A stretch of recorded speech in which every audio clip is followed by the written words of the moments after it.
নমস্কার বন্ধুরা, আজকে রান্না করব মাংস। কম তেলে কম মশলা কিভাবে রান্না করি দেখুন।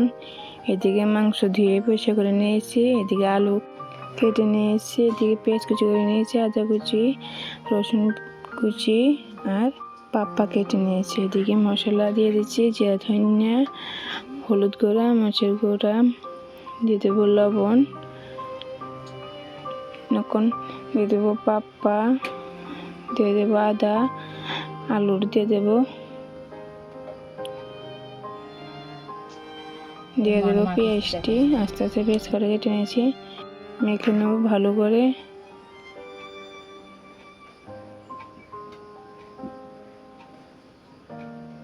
এদিকে কিন্তু সরষের তেল দিয়ে দিয়েছি, ভালো করে মেখে নিতেছি।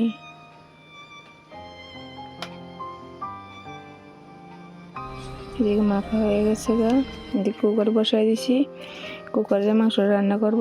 কুকারেতে সরষের তেল দিয়ে দিছি, দিয়ে দিয়ে দুটো তেজপাতা, পেঁয়াজ দিয়ে দিচ্ছি, দিয়ে দেবো রসুন দিয়ে এখন লাগা দিয়ে দেবো কতটা।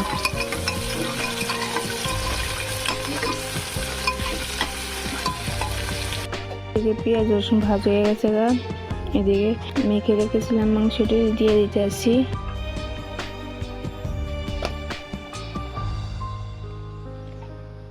মাংসটা দিয়ে দিয়েছি, দিয়ে মাছ দিয়ে লাগছি না, কারণ মাছ লালে তো ভালো না, এক জায়গায় চামচ দিয়ে লাড়ে দিয়েছি, দিয়ে দিয়েছি ঢাকনা, দিয়ে ঢাকনা তুলে নিয়েছি, আবার কোথাও লাড়ে দিতে আসি।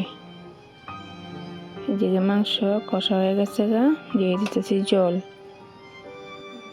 যতটুকু জল লাগে ততটুকু দিয়ে দিচ্ছি। এদিকে জল দিয়ে আবার লাড়া দিয়ে দিতেছি। এদিকে দিয়ে দেবো 3-4টা কাঁচা লঙ্কা,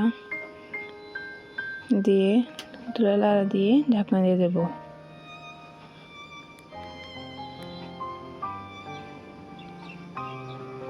দিয়ে দেবো 5টা সিটি।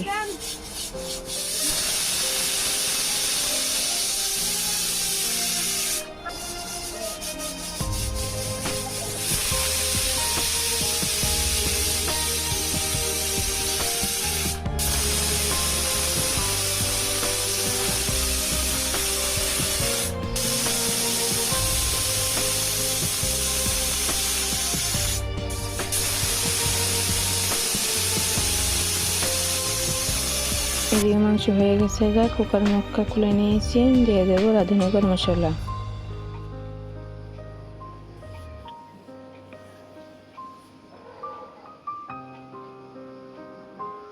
মশলা দিয়ে লাড়া দিয়ে দিয়েছি। কম তেলে কম মশলা কুকারের মাংসটা কেমন হয়েছে অবশ্যই কমেন্ট করে জানাবেন। ভালো লেগে থাকলে লাইক শেয়ার সাবস্ক্রাইব করে পাশে থাকবেন।